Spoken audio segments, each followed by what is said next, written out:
Hello दोस्तों, इस video में हम प्रश्नावली 4.2 का सेकंड क्वेश्चन करेंगे। और आपके पास ये सामने इक्वेशंस हैं, समीकरण है, और इनमें हर एक समीकरण के हमें 4 हल ज्ञात करने हैं। तो देखो, पहला समीकरण है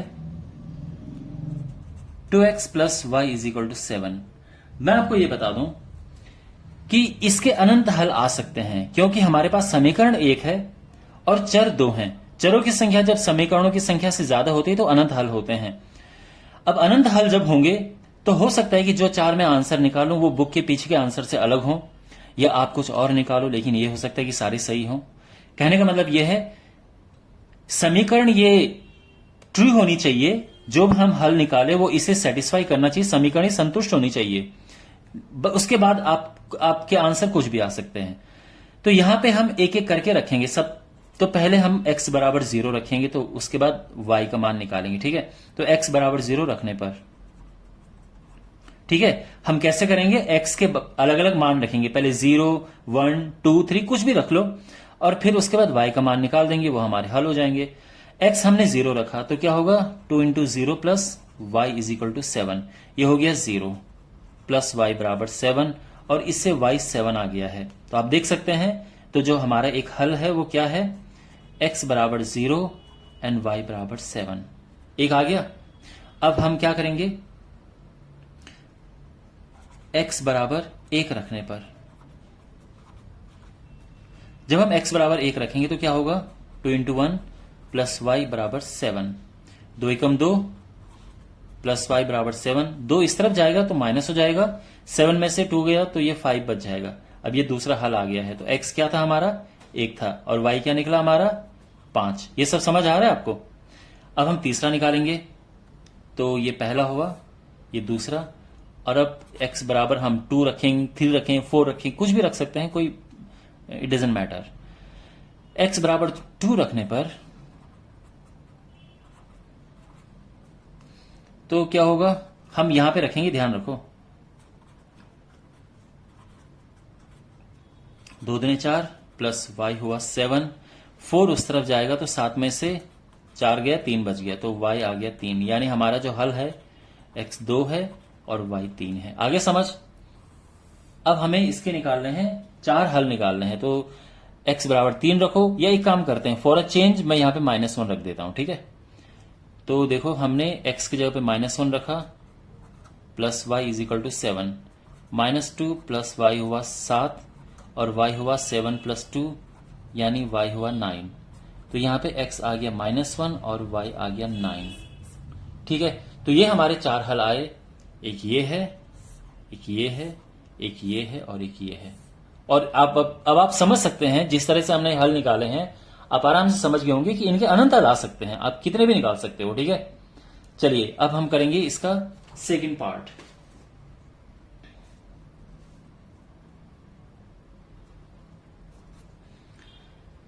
पाई एक्स प्लस वाई बराबर 9। तो अगेन हम क्या करेंगे, x बराबर 0 रखने पर, तो 0 plus y is equal to 9, ये हुआ 0, तो y बराबर, ठीक है ना, 0 प्लस वाई, वाई होता है, ये आ गया। तो हमारा हल क्या आया, x 0 है और y 9 है। अब एक हल तो ये आ गया। अब हम क्या करेंगे, चेंज, अब x बराबर 1 रखते हैं। तो देखो, पाई अपनी जगह पे है, x की जगह 1 रख दिया, पाई 1 जा पाई आता है। अब ये पाई इस तरफ जाएगा तो 9 माइनस पाई आ जाएगा। ठीक है, तो अब हमारा हल आ गया। तो x 1 है और y है 9 माइनस पाई। ओके, समझ आ गया।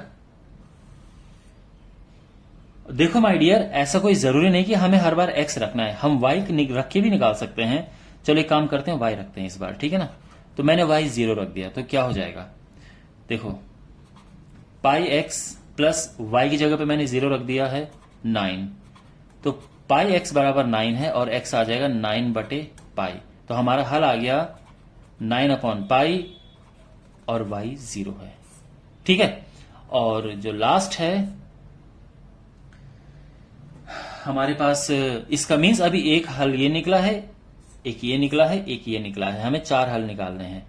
तो अब हम रखेंगे x इज इक्वल टू, हम रख देंगे 2 रख देंगे, ठीक है, हमने ये नहीं रखा अभी। तो वैसे हमें हर जगह अगर हम जैसे हमने x रखना शुरू किया है तो हर बार हमें x रखना चाहिए, यानी x बराबर 0, फिर 1, फिर 2, हम यहाँ पे कुछ और रखते 3, लेकिन बस मैंने ये दिखाने के लिए y रखा है कि हम कोई जरूरी नहीं कि x ही रखें, हम y भी रख सकते हैं, ठीक है ना। हाँ, तो अगर हमें इस क्वेश्चन को शुरू करना होता तो हम y से शुरू कर सकते थे कि y बराबर 0 रखा, फिर y 1 रखा, फिर 2 रखा, फिर 3 रखा, ऐसा करके कर सकते थे। लेकिन जब आप x रखना शुरू किया तो अच्छी बात है कि सारे x रखो आप। ओके, तो अब हमने यहाँ पे x की जगह पे 2 रखा, ठीक है ना, ये y है, 2 पाई प्लस y 9 हो गया, तो y आ जाएगा 9 माइनस 2 पाई। तो ये चीज हो गई है, x तो आया हमारा 2 और y आया है 9 माइनस 2 पाई। आई होप आपको ये समझ आ गया होगा, ठीक है ना। वेल, तो अभी हुआ है हमारा सेकंड पार्ट, अभी हम बढ़ेंगे तीसरे पार्ट की ओर। तो हमारे पास जो समीकरण यहां पे है वो है x बराबर 4y, ठीक है ना। तो यहां पे आप चाहे x रखो चाहे y रखो, बात एक है। ये अलग बात है कि अगर आप y रखते हैं तो आसान रहेगा, ये गलत x रखने पे भी नहीं होगा, लेकिन y रखने पे आसान होगा। y बराबर 0 रखो तो देखो क्या आएगा, x बराबर 4 इंटू 0 यानी 0, तो x 0 है और y भी 0 है, ठीक है। अब y इज इक्वल टू 1 रखेंगे, तो y अगर हम 1 रखते हैं तो क्या होगा, x बराबर, ठीक है, यहां रखना है 4 इंटू 1, तो 4 एकम 4। अब आप देख सकते हैं x क्या है, 4 है और y है 1। जब आप आंसर लिखते हैं तो हमेशा पहले x लिखना फिर y लिखना, एक तरीका होता है लिखने का, ठीक है।